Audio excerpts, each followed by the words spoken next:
L'islam est présenté tour à tour comme religion de résignation, intolérance, violence ou comme religion de paix et de salut.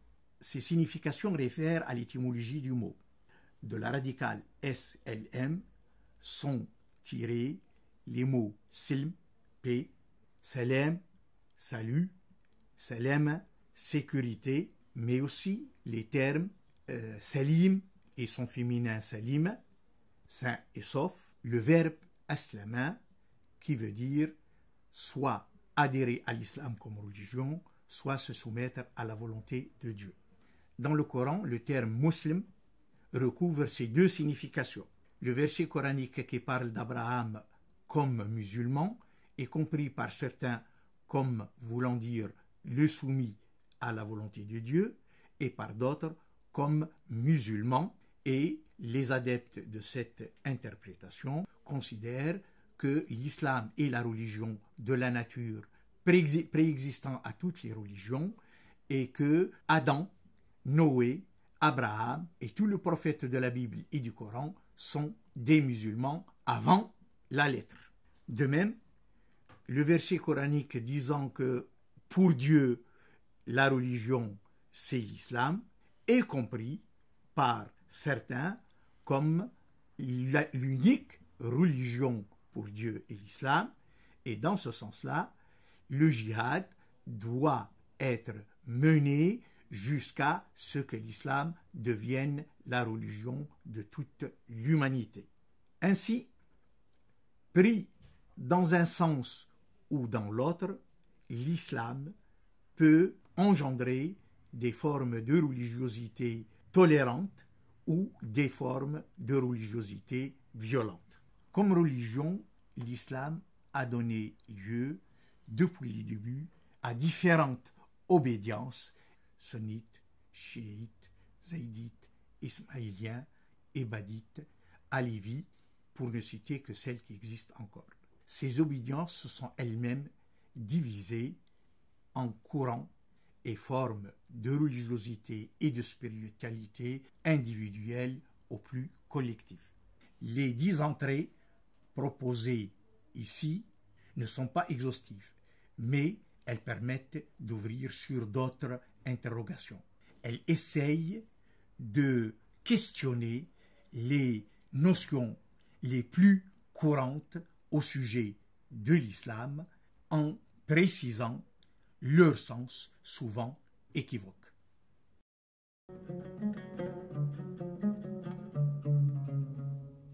Les gens du livre, ou Ahl al-Kitab, qui sont-ils? En fait, c'est une expression qui est présente dans le Coran à une trentaine de reprises. Et elle désigne les peuples monothéistes qui existaient à l'époque de la naissance de l'islam. D'un point de vue théologique, l'expression a un aspect positif, dans la mesure où les musulmans eux-mêmes peuvent se considérer comme les gens du livre. Il y a donc une grande proximité entre les musulmans et les gens du livre. Mais d'un autre côté, ce sont des gens dont il faut se méfier parce que, par leur attitude, ils ont pu rendre nécessaire une nouvelle révélation, ou parce que, plus grave, et c'est une accusation qui est parfois apparue, ils ont été accusés de falsifier leur livre. Si bien que les gens du livre, cela peut être aussi bien votre grand frère aimé et admiré que la figure de l'ennemi intime. Maintenant, si on regarde d'un point de vue historique, les gens du livre, c'est la figure de l'autre dans la cité, et une figure toujours très ambivalente. La pratique qui s'est imposée dans les empires omeyyades et abbassides, c'est le statut juridique de la dhimma, si bien que gens du livre et dhimmi sont devenus deux expressions synonymes. La dhimma, c'est un statut de protection, notamment du culte, en échange du paiement d'un impôt, et de certaines mesures discriminatoires et parfois vexatoires qui marquent le statut inférieur du dhimmi. Le statut des personnes ne dit rien de la condition même des dhimmi, parce qu'il peut y avoir des protections qui étouffent et des formes de soumission qui protègent. Et puis, il y a une grande marge d'interprétation sur les personnes à qui ce statut est censé s'appliquer. Parce que dans le Coran sont mentionnés les juifs, les chrétiens, les sabéens, alors que différentes écoles juridiques, plus pragmatiques, ont pu appliquer ce statut à des bouddhistes, à des zoroastriens ou à des hindouistes. Et comme tout texte normatif, il faut vraiment comprendre les différents contextes dans lesquels il a pu être mobilisé, parce qu'il peut y avoir une grande différence entre ce qu'on voudrait qu'il soit et ce qui est effectivement dans les pratiques. Enfin, la dhimma est une notion d'autant plus floue qu'elle a été fortement remise en cause tout au long du XIXe siècle par les notions d'égalité juridique, de citoyenneté ou de nationalité. L'Empire ottoman et à sa suite de nombreux États où l'islam était majoritaire ont aboli la dhimma, mais la référence est restée soit comme une revendication, soit au contraire comme un repoussoir. La notion juridique de dhimma ne doit pas être confondue avec le concept de dhimmitude, qui est un terme de combat qui est apparu dans les années 80, 1980, et qui renvoie à l'idée d'une condition éternelle du minoritaire en terre d'islam. Or, nous le savons, la mobilisation et l'interprétation des textes sont, comme partout ailleurs, intimement liées aux circonstances.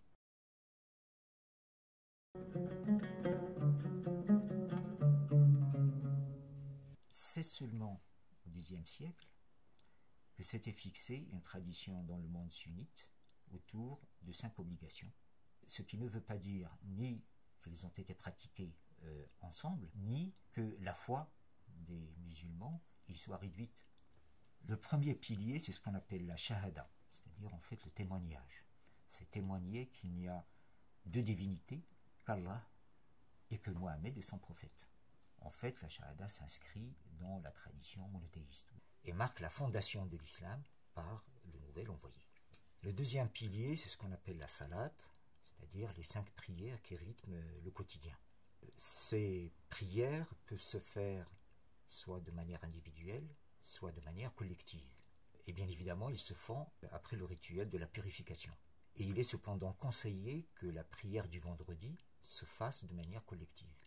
Les 5 prières sont longtemps restées une pratique urbaine, masculine, et concernant plutôt les personnes âgées. Au Maghreb, c'est à partir du début des années 70 que la multiplication des lieux de culte ont plus favorisé en fait ces pratiques. Cependant, d'autres formes de prière existent, notamment celles qui se pratiquent dans les confréries soufis. Donc le troisième pilier, c'est ce qu'on appelle la zakat, terme traduit soit par aumône légale, soit par impôt. Une tradition fixe à 2,5% le prélèvement annuel. Il existe une deuxième forme de zakat, ce qu'on appelle zakat al-fitr, c'est-à-dire zakat de la rupture du jeûne, qui se fait à la fin donc, du mois du Ramadan, et qui peut s'opérer soit sous forme d'argent, soit en nature. Donc le quatrième pilier, c'est le sawm, donc le jeûne pendant le mois de Ramadan, qui est un mois du calendrier lunaire et qui se fait du lever au coucher du soleil. Le jeûne était plus ou moins strictement observé, en fait, selon les temps et les lieux, et un certain nombre d'exemptions existent, concernant, par exemple, les personnes malades, les personnes âgées, les femmes enceintes, les personnes en voyage. De vifs débats ont émergé ces dernières années autour du Ramadan, en Occident comme en Orient d'ailleurs, et ces débats renvoient au sens qu'on lui attribue. Est-ce que c'est un acte de spiritualité individuelle? Est-ce que c'est un acte de manifestation collective? Voire un signe identitaire d'appartenance. Le 5e pilier, c'est ce qu'on appelle le hajj, c'est-à-dire le pèlerinage. Il est conditionné aux moyens, effectivement, de pouvoir d'abord l'accomplir.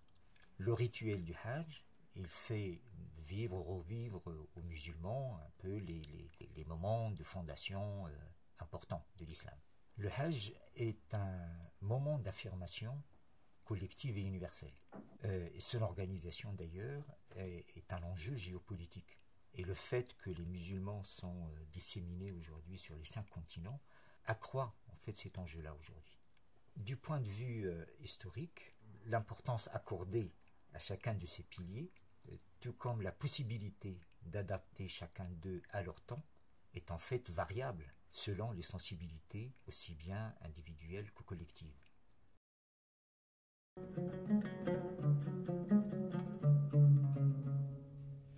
L'aspiration à l'égalité juridique et sociale entre hommes et femmes fait apparaître l'islam comme une religion misogyne, particulièrement rétive à se défaire d'interprétation littérale des textes. Pourtant, comme toutes les religions, l'islam connaît une grande diversité d'interprétations qui correspondent à autant de représentations, des statuts et des conditions des femmes. Si l'apologétique chrétienne a très tôt dénoncé la polygamie, les questions d'égalité juridique, et plus récemment les questions vestimentaires ou les questions de violences faites aux femmes, se sont imposées dans le débat public. Toutes les religions peuvent justifier des pratiques patriarcales ou les ériger en normes, mais la coutume ou la loi de l'État ont pu rivaliser avec ces normes religieuses et s'imposer. La polygamie est mentionnée dans le verset 3 de la sourate 4, la sourate des femmes, qui envisage le fait que des musulmans puissent avoir jusqu'à 4 épouses. Les lectures traditionnelles ne retiennent de ce verset qu'une forme d'autorisation, alors que d'autres lectures rappellent la condition d'être équitable envers les 4 épouses, pour en conclure que ceci n'est pas réalisable. En matière d'héritage, alors que la fille est censée hériter dès la moitié de la part du garçon, il a toujours été possible, par testament ou par la constitution de fondations pieuses, de contourner ces règles. Le droit français ne reconnaît à ses ressortissants ni la polygamie, ni les discriminations en matière d'héritage. Mais ces questions continuent à alimenter les polémiques. Celle du voile, qui a fait éruption en 1989, a conduit à une législation spécifique à la France, qui l'interdit comme tous les signes religieux ostensibles dans l'espace scolaire, et qui proscrit le voile intégral dans l'espace public. Cette pratique vestimentaire est loin de faire l'unanimité parmi les musulmans. Les tenants de cette tradition s'appuient sur certains versets qui ont, eux aussi, donné lieu à des interprétations divergentes. Les uns s'y réfèrent pour pérenniser les discriminations, les autres les relativisent en les considérant comme un reflet du contexte dans lequel l'islam est apparu. Comme dans d'autres religions, les femmes apparaissent comme un enjeu, sinon les otages de cette opposition, entre des lectures sacralisantes et prescriptives d'un côté, et de l'autre des lectures du texte sacré qui l'inscrivent dans l'histoire et laissent de grandes marges d'interprétation.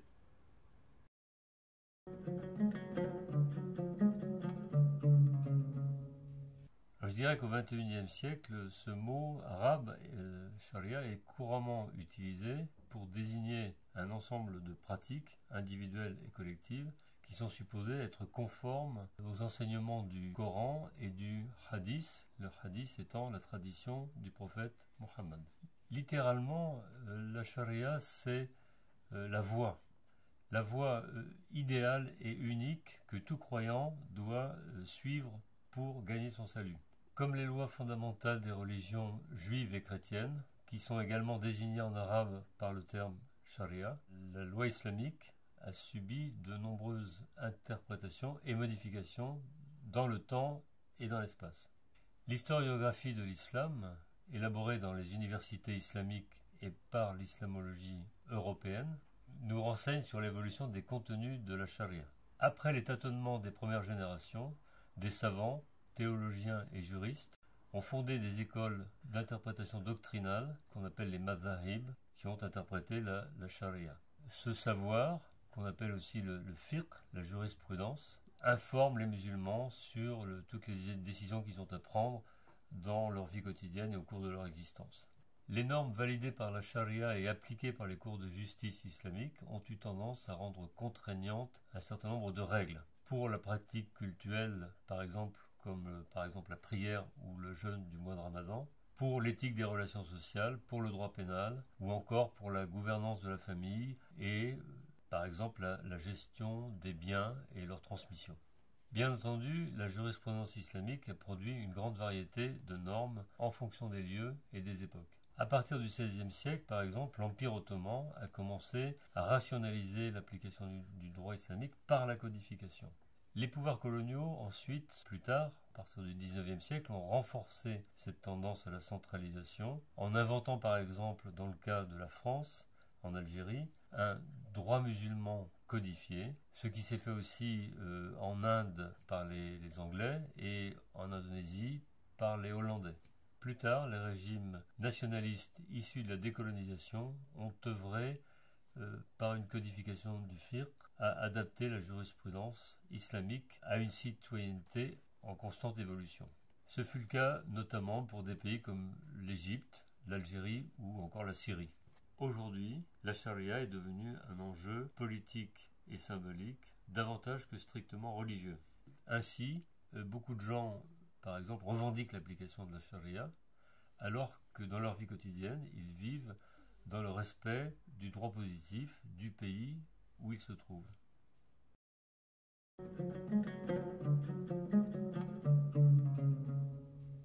Imam et khalifa, qui a donné calife en français, sont les deux termes le plus souvent utilisés pour renvoyer à l'autorité en islam.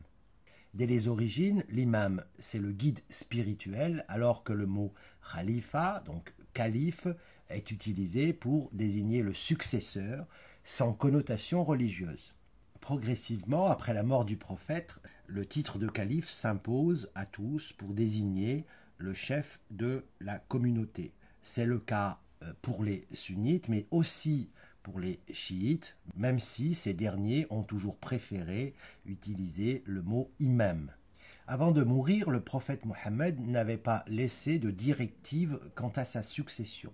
Dès lors, les modes de nomination du chef de la communauté ont fluctué et des conflits ont éclaté. Il faut distinguer finalement les cas des premiers califes, les 4 premiers califes qu'on appelle les califes bien guidés, en tout cas que les historiens musulmans appellent les califes bien guidés, et les califes suivants. Les 4 premiers califes tirent surtout leur légitimité du fait qu'on leur prête allégeance. Les compagnons du prophète en particulier leur prêtent un serment d'allégeance, bay'a en arabe. Quant aux califes suivants, ils prennent le pouvoir par la force et créent des dynasties califales. La première de ces dynasties est la dynastie omeyyade, à laquelle succède, à partir de 750, la dynastie abbasside. D'autres dynasties créent des califats concurrents au Xe siècle. Le califat omeyyade d'Espagne règne de 929 à 1031. Ce califat est sunnite, alors qu'un autre califat émerge aussi, le califat fatimide, chiite, qui est maître de l'Ifriqiya, de l'Égypte et d'une grande partie de la Syrie jusqu'en 1171. En 1258, les Mongols prennent Bagdad, la capitale du califat abbasside. Le califat est transféré au Caire, mais désormais, le calife n'a plus qu'un rôle symbolique. Cependant, la notion de califat ne disparaît pas et elle continue à subsister chez les Ottomans qui la réactivent, en particulier à la fin du XIXe siècle, lorsque le sultan ottoman s'autoproclame le défenseur de tous les musulmans, notamment de ceux qui vivent sous domination européenne. Après la Première Guerre mondiale, l'Empire ottoman disparaît, le califat est aboli. Certains intellectuels et des hommes politiques réagissent. Parmi eux, des intellectuels vont même jusqu'à réclamer la réactivation, la renaissance du califat. D'autres, au contraire, sont plus réticents et expliquent que de toute façon, le califat n'est qu'une institution temporelle. En d'autres termes, les musulmans peuvent vivre sous n'importe quel régime politique. Après la Seconde Guerre mondiale, l'idée de réunir l'ensemble des musulmans derrière un chef suprême tombe en désuétude, même si certains tenants de l'islamisme politique tentent ponctuellement de lui redonner vie. Il faut attendre le début du XXIe siècle pour qu'en juin 2014, à Mossoul, un groupe terroriste qui se réfère à un âge d'or totalement mythique et qui ne trouve pas de réel écho au sein des sociétés musulmanes, eh bien que ce groupe annonce la restauration du califat.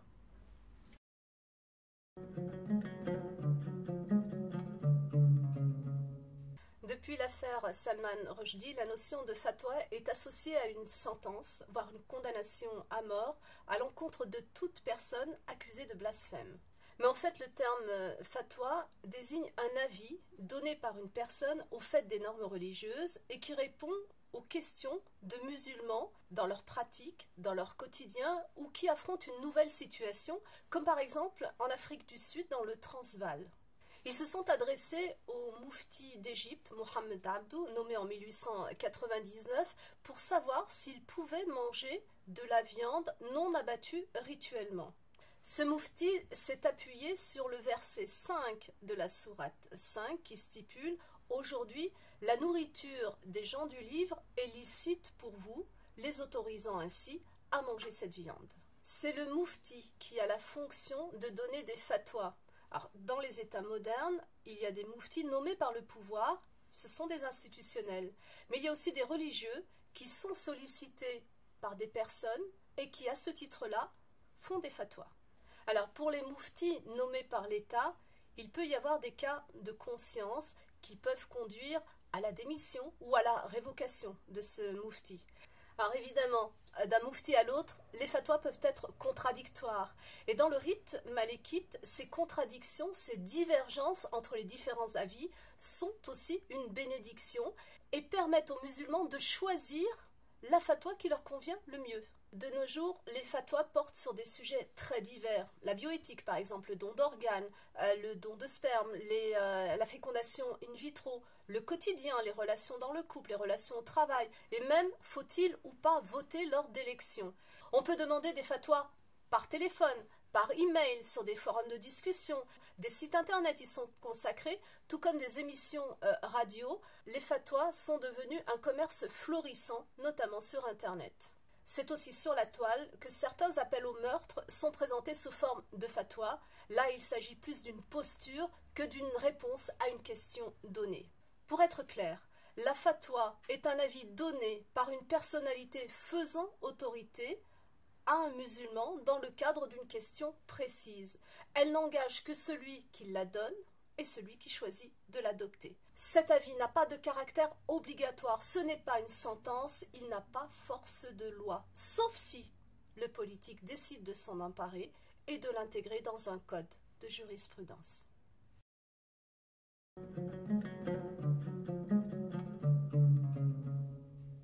Le terme Ummah est traduit par le vocable communauté avec deux sens principaux, à savoir une communauté monolithique, homogène, mais aussi une communauté qui serait de type politico-spirituel.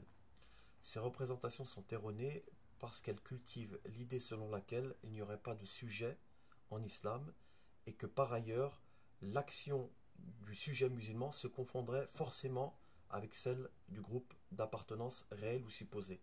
Dans le texte coranique, qui est la référence ultime pour les musulmans, les croyants musulmans, qu'ils soient chiites ou sunnites, le terme Ummah revient 51 fois au singulier et 13 fois au pluriel.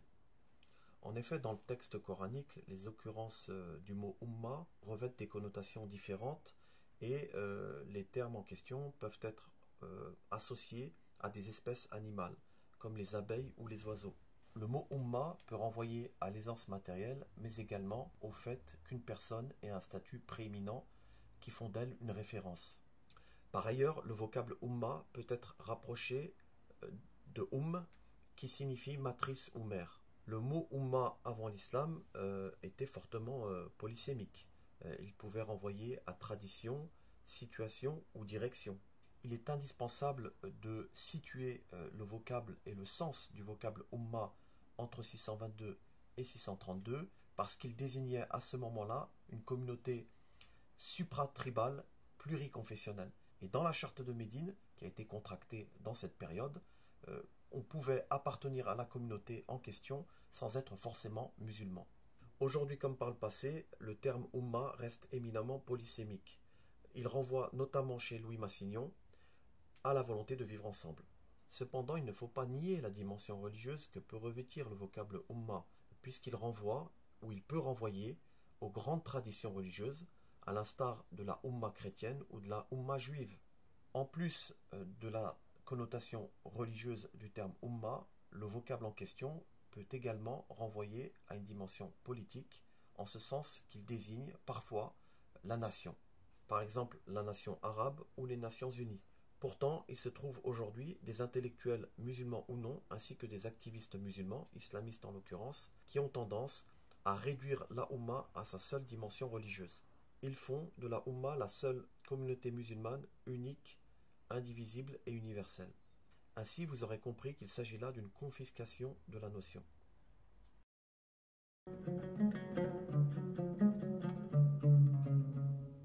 Si le terme halal est régulièrement associé à la notion de nourriture, il renvoie pourtant à une notion beaucoup plus large, qui est celle du licite. Le halal, c'est donc ce qui est permis, et en cela, il s'oppose au haram, réduit à la notion d'interdit. Comme dans toute religion, une ligne partage le licite et l'illicite. Cette frontière est variable dans le temps et selon les lieux. Pour ce qui concerne la nourriture, est considéré comme halal tout ce qui relève du règne végétal, c'est-à-dire les fruits, les légumes, tout ce qui est dans l'eau. Et pour ce qui concerne les animaux terrestres, ils sont tous licites, à l'exception du porc et des animaux morts. Pour ce qui est attaché au rite concernant l'animal, il doit être égorgé en prononçant la Bismillah. Cependant, il faut savoir aussi que pour certains théologiens, qui s'appuient sur le verset 5 de la sourate 5, il est possible de manger les aliments préparés par les juifs ou par les chrétiens, même s'il s'agit de viande. Alors il faut savoir que jusque dans les années 80, les populations musulmanes qui vivaient dans des pays non musulmans, que ce soit en France ou en Europe, considéraient comme halal toute nourriture, à l'exception de la viande de porc, quand bien même l'animal n'avait pas été abattu de manière rituelle. Alors avec l'augmentation de la consommation de viande, on a vu la demande de viande halal aller crescendo. Le nombre de boucheries halal a donc augmenté et on a vu apparaître dans des enseignes de la grande distribution des rayons consacrés aux produits halal. Pour faire face à cette demande, des labellisations sont apparues. Ce sont des organismes certificateurs qui vont donc donner cette labellisation sans pour autant que les animaux soient abattus rituellement. Par exemple, pour ce qui concerne les poulets, les quantités sont telles qu'ils sont égorgés de manière mécanique. En d'autres termes, la plupart de la viande halal en vente est halal par certification. Cette certification s'obtient par le paiement d'une taxe. Dans le même temps, d'autres produits alimentaires estampillés halal sont apparus. Je donnerai un exemple. Un certain nombre de personnes vérifient qu'il n'y ait aucune graisse d'origine animale, par exemple dans les friandises. Dans le même temps, l'insuline de porc n'a pas été condamnée avant l'invention, la mise sur le marché de l'insuline biosynthétique. Et il ne semble pas que les musulmans diabétiques se soient à ce moment-là posé la question de savoir si cette insuline était licite ou non. Actuellement, le halal répond aussi à une logique du marché qui vise à transformer un réseau commercial en un marché captif et lucratif. C'est aussi pour certains un marquage identitaire, même si cela renvoie à une réelle préoccupation pour respecter ce qui est licite et illicite, sachant bien évidemment que cette frontière est fluctuante d'un individu à l'autre, d'un pays à l'autre.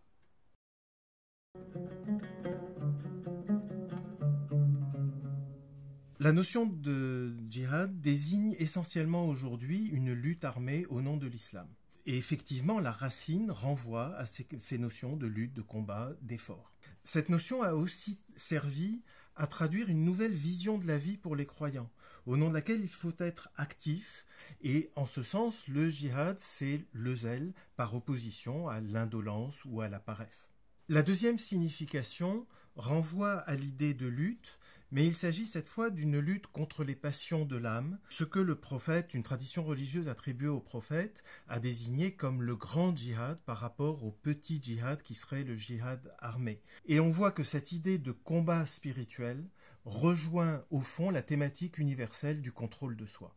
En réalité, le terme a surtout été utilisé par les juristes et les penseurs de la guerre comme un synonyme de harb, la guerre. Le texte coranique utilise en effet le terme djihad avec celui de qital, qui désigne la bataille, pour désigner les batailles livrées par les premiers guerriers musulmans. Certes, la plupart des juristes classiques admettent que le djihad est un moyen de rallier des polythéistes à l'islam. Mais ils divergent sur bien des points relevant notamment du droit de la guerre, du sort des prisonniers, du sort des femmes, du sort des enfants. Des mouvements armés se réclamant des textes sacrés de l'islam voudraient réduire aujourd'hui le djihad à une guerre légitime, à une guerre juste, à une guerre islamique. Mais c'est passé sous silence les nombreuses conceptualisations de la guerre, la manière dont a été pensé le lien entre la guerre et la politique, et la manière dont la guerre elle-même a été pratiquée par les sociétés musulmanes. L'une des traditions de référence de la pensée islamique sur la guerre employait indistinctement le terme de djihad ou de harb dans ses différents textes. Et elle prônait surtout une vision pacifique des relations entre États, avec cette idée que la guerre ne serait jamais qu'un dernier recours une fois que toutes les solutions politiques auraient été épuisées. On voit donc bien qu'on est très loin là de la vision belliqueuse prônée par certains théologiens et relayée dans certaines études comme étant la marque distinctive de l'islam. La notion de djihad est donc une notion éminemment plastique qui peut aussi bien désigner quelque chose de spirituel dans la tradition soufie ou dans certaines traditions juridiques, qui peut aussi être un appel à la violence et à la guerre sainte prônée par certains États ou par certains groupes dissidents, mais elle renvoie aussi, et peut-être surtout, au constat somme toute assez banal, que la guerre fait partie de l'histoire des sociétés humaines.